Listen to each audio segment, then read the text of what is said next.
Hey guys, it's Thaddeus here with Chainbreakers Garden. Tonight, I should say, um, I just want to update you on composting, and not only just on the compost, but more specifically the critter that is in your compost that is probably um, that's probably a one of your greatest warriors and your greatest champions for compost, and you'll probably kind of probably kind of creeped out by it. Um, there are a lot of things that go bump in the night inside your compost. Some being ants, mites.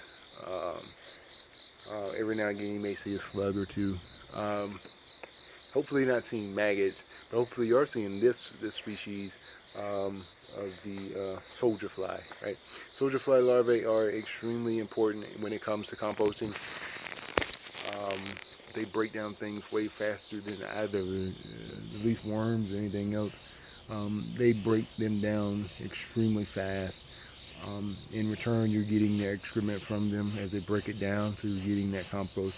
And a lot of people do actually farm these bugs um, just for that sole purpose for them. So let me see if I can. I've dug some out of my compost. I think my compost was a little wet today. I did just water it, and I don't think it actually needed to be watered. But they're not moving now. They're just wiggling a second ago when I pulled them all out of there. All right, there they are right there. Hopefully you can see them. Um, these are soldier flies. All right, these are soldier fly larvae. Now remember, the soldier flies are quite different than the fly, right? They can't bite you. They don't have when they get to an adult form. They don't bite. They don't spread any disease. This is their one of their larvae form, and as they continue to grow, they'll turn a different color. They start off by don't mind that. That's the dog. Um, as they grow, they will change color, going from that white to a more of a dark black color, and they'll look kind of like little crustaceans. There's one on top of the lid here. Let's see if you can see it. They'll start to look like that. They'll look like a little, like you got a little cephalopod thing in your garden, well, in your compost. Um, they're extremely important. I don't be alarmed if you see them. It may look like you have maggots, but you don't.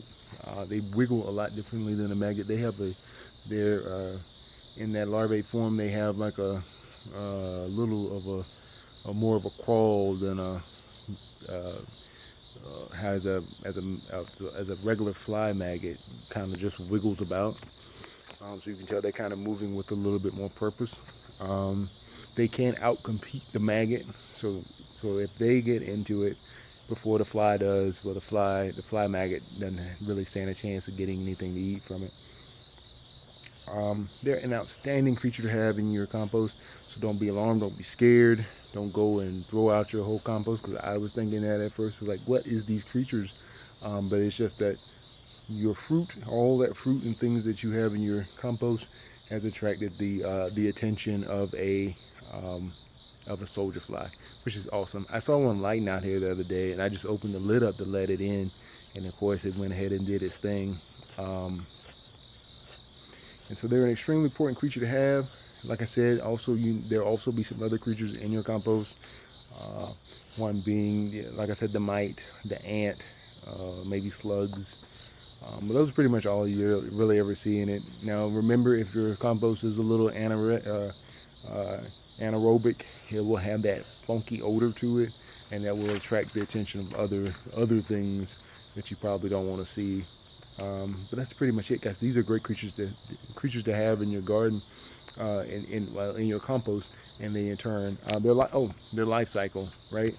So they start in the white, they move to this black form, and then they move. Did I actually show it? Yeah. Then they move to that darker form there, and then from that form they need to escape out of wherever they're at, hit the ground, and then take form, into the finished result of the soldier fly. Looks kind of like a dirt devil.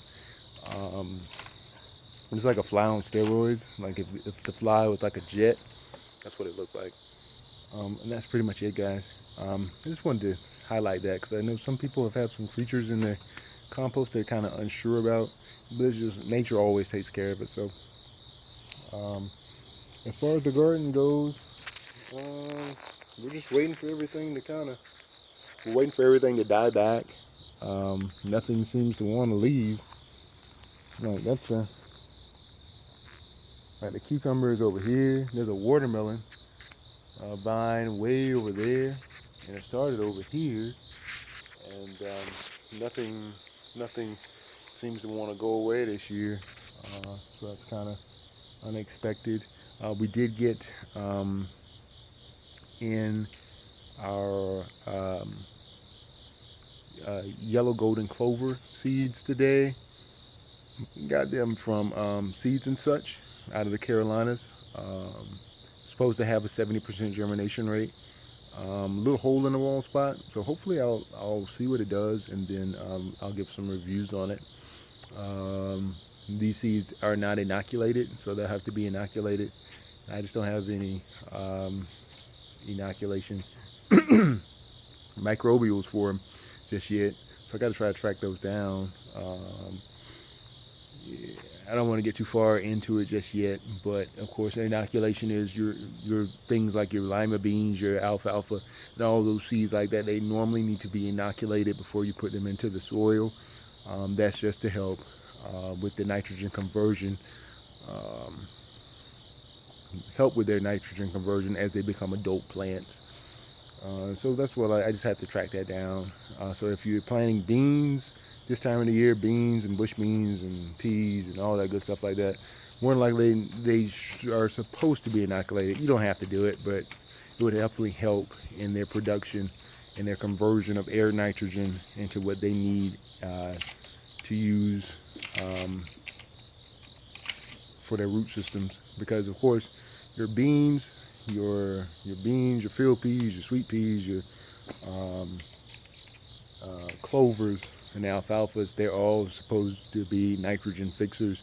They take the soil, they take the nitrogen from the sky, they pull it into the soil, put it in little like tubers on their roots called nodules. They store that there in the nodule, and they eat off that from the rest of the year. That helps when they're doing their photosynthesis thing. And in return, they produce nitrogen, and some of that nitrogen from those nodules then leaks out into the soil around it. So I just went way into the weeds, and I said I was going to do that because I want to do an episode all about the weeds, which is clover and dandelions. So that's pretty much a snapshot of what I plan on doing. So sorry about that. But yeah, that's pretty much it. I'm waiting, and nothing wants to go. Nothing's leaving just yet, and I kind of understand it. Hopefully we'll get. Look at, there's a slug.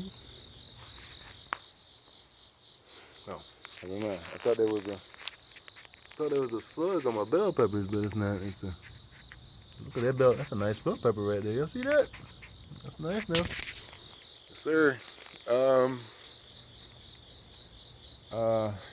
It's a little too dark. I want to show you guys the method of knowing when a corn is ready to be plucked.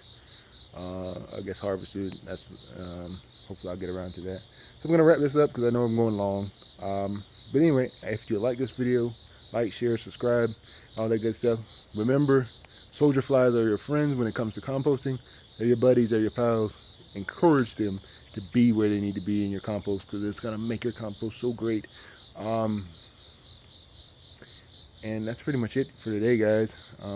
As I in my closing, I pray that the atmosphere you move in, that you grow in, that you're building in, I pray it be of nothing but God. I pray that you and your family, of course, remain covered. And just thanks so much, guys. And let's get it again some other time. Thanks.